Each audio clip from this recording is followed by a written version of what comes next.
កាសនៅបានសួរសំណួរបាទចូលនៅក្នុងជុំនេះខ្ញុំមានកិត្តិយសក្នុងការអញ្ជើញនៅវាគ្មិនចំនួន6រូបដែលអញ្ជើញមកពីអង្គការសង្គមស៊ីវិលដែលលោកនឹងលើកនៅជាបទអន្តរាគមន៍ខ្លីបាទហើយនឹងអាចបើសិនជាមានសំណួរអាចនឹងសួរជូនទៅវាគ្មិនយើងផងដែរបាទជាដំបូងសូមគោរពអញ្ជើញលោកស្រីពៅវណ្ណានាយិកាប្រចាំប្រទេសអង្គការ DVV អន្តរជាតិបាទសូម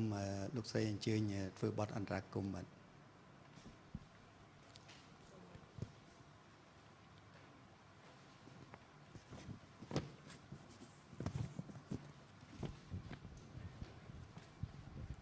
សូមថ្លែងអំណរគុណអ្នកសម្របសម្រួលសូមគ្រប់អាដាមបណ្ឌិតគ្រប់លោកអុកញ៉ាគ្រប់លោកស្រីហើយនឹងទស្សនិកជនទាំងអស់ដែលមានវត្តមាននៅទីនេះ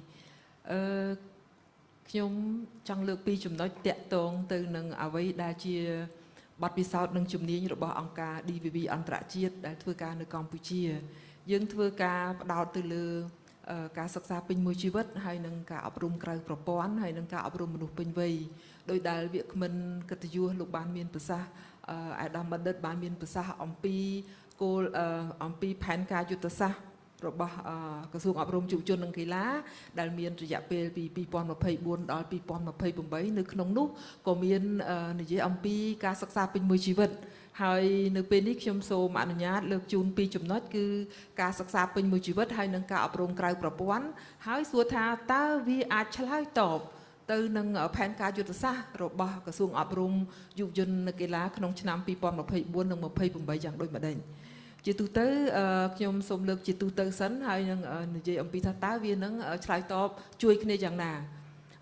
ការអប់រំពេញមួយជីវិតគឺនិយាយអំពីការអប់រំរបស់មនុស្សទាំងអស់គ្រប់ភេទ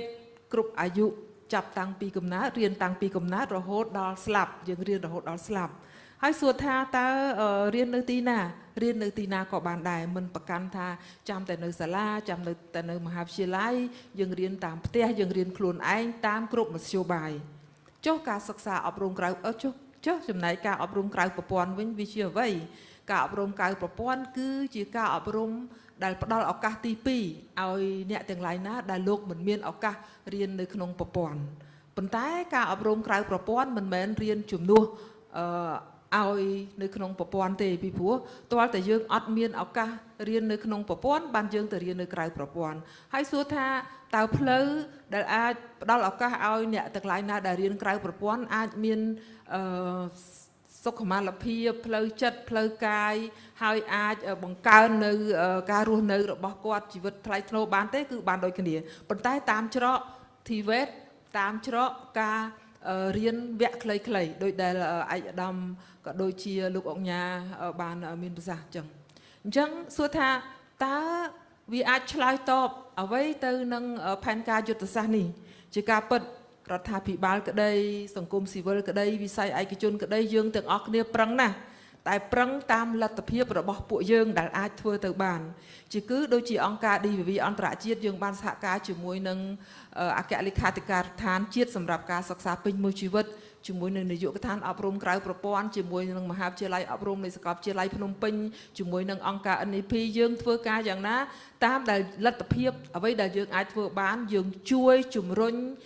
ការសិក្សាពេញមួយជីវិតអ្វីដែលសំខាន់នៅទីនេះដោយសារគោលនយោបាយជាតិសម្រាប់ការសិក្សាពេញមួយជីវិតបានចេញតាំងពីឆ្នាំ2019តែជាអកុសលយើងមានកូវីដនៅពេលដែលមានកូវីដមកអ្វីគឺត្រូវផ្អាកសកម្មភាពអស់លោកស្រីក៏បានជ្រាបហើយយើងទាំងអស់គ្នាក៏នាំគ្នាគិតទៅរឿងកូវីដថាតើធ្វើយ៉ាងណាដើម្បីឲ្យយើងទាំងអស់គ្នាអាចរួចរស់ពីកូវីដបានប៉ុន្តែទោះបីជាយ៉ាងណាដោយសារថាគោលនយោបាយជាតិសម្រាប់ការសិក្សាពេញមួយជីវិតនឹងមានផ្លូវមួយសម្រាប់ឲ្យយើងដើរនៅក្នុងនោះគឺ digital អញ្ចឹងពេលកូវីដមកយើងទាំងអស់គ្នានាំគ្នាបកមក digital គឺ automatic អ្នកណាក៏នឹកឃើញ digital ដែរដោយសារយើងទៅជួបគ្នាអត់បាននេះក៏